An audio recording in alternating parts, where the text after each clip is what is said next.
Hey guys, I'm Ashkott, and today on our channel we have a very special guest who specializes in skydiving.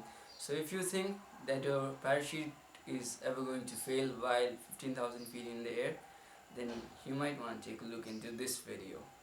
Hey guys, I'm Sam the Skydiver, and I have been skydiving since a very long time.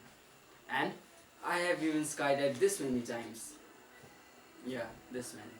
So, let's say you just want to skydive out of the blue. You ask your friends out and they say that they are willing to skydive with you. You are 15,000 feet above in the air and you just want to skydive. Then, you jump off the plane. At that precise moment, you notice that you don't have parachute. What would you do? Like, exactly what would you do? Firstly, I'd suggest that you just thank the All God Mighty for all you have seen throughout your life, which you would do actually, because you are not Asians and you don't not believe in God. So remember, if your parachute fails, you are the smallest probability that will ever occur, because only 9 people's parachute fail out of a million. So you can call yourself 9 in a million piece, or pieces if you actually don't survive that. So you might notice that I'm Asian and I can do the maths very quick. From an altitude of 15,000 feet, it takes you approximately 90 seconds to hit the ground and before you shatter all your bones and die. But you might not know the cause. It's gravity, guys. It's gravity. It's gravity that makes you fall through 15,000 feet in the air to the ground in 90 seconds, and it increases with like 10 meters per second square. It's called gravitational pull or velocity, something like that. Asian mind. Stop. So, what would you do in that case? Firstly, I would like to suggest you a quick greeting to God, saying that you might be joining Him soon, because believe me, life has no guarantees, and the warranty card you have is of no use because they are not going to give you that back. So, that in mind, you can either ask God to forgive you for all the sins you've done and let you into heaven, or you can just take a brave step and try to survive through this out. So, asking how would you survive a 15,000 feet fall through the sky, I have got some answers for you. So, firstly, you need to calm the fuck down. Like, really, you need to calm down, man, because your heart rate is as fast as the NASCAR show you're just watching right now. It is very fast and you might want to calm down before you die halfway in the air.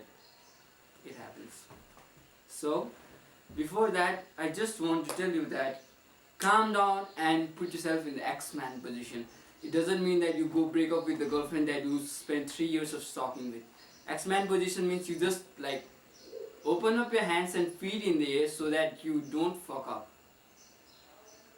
So you might be wondering what the X-Man position does. It increases surface tension, so you might have more wind resistance on it, and it increases drag, so you might feel a less pain when you're landing.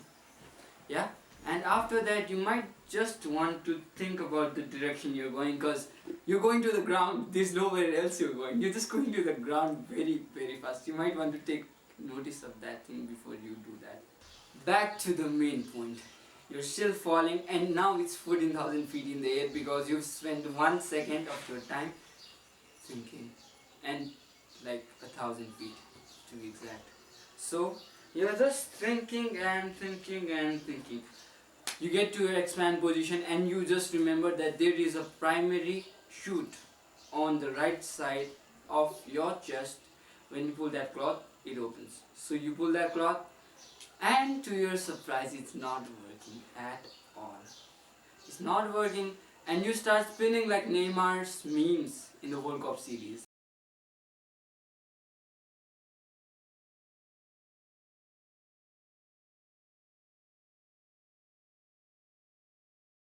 Which is very bad. You're just thinking about that, and what happens is you lost your main chute, which is a good, actually it's a bad thing, and you only have a reserve chute right now.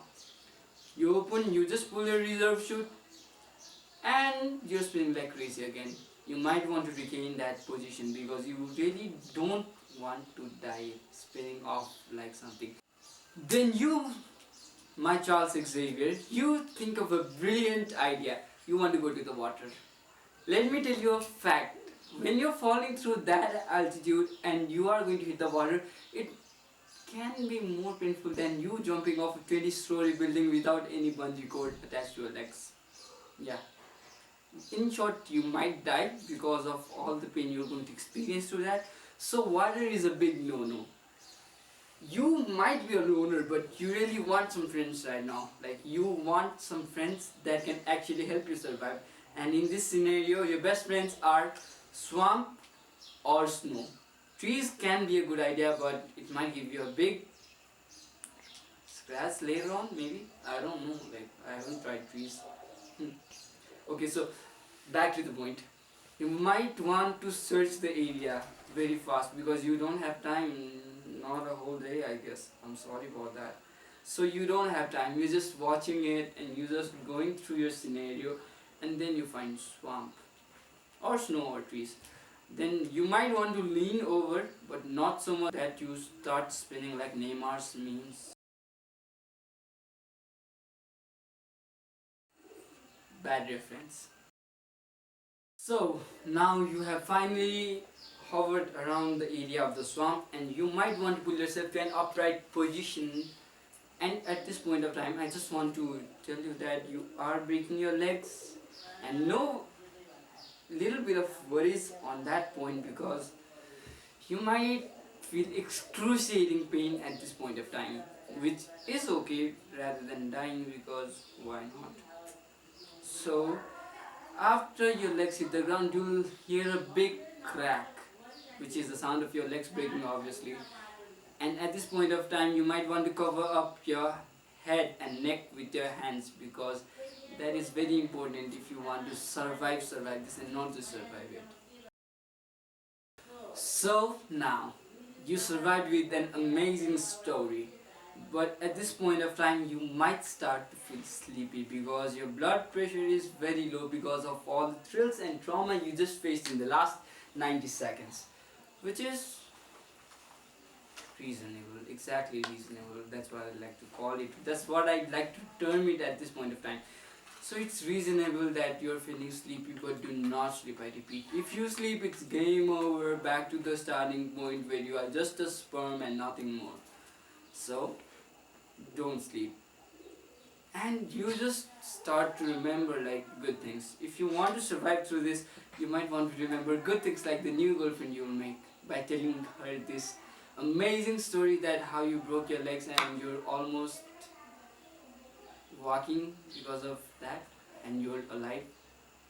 Or tell your ex-girlfriend the X-Man joke and just get rid of her, which can be an option, but you can't blame me for the consequences that might happen after that. So telling that can be a way to survive, and you might not want to believe it, but you just survived the 0.0003%, which is close to zero, but we're Asians, we love digits and we are concerned with points. So you just survived what no one in the history would ever survive. I'd like to tell you to subscribe to this channel, hit the bell notification right next to your subscribe button, and like this video. Thank you so much.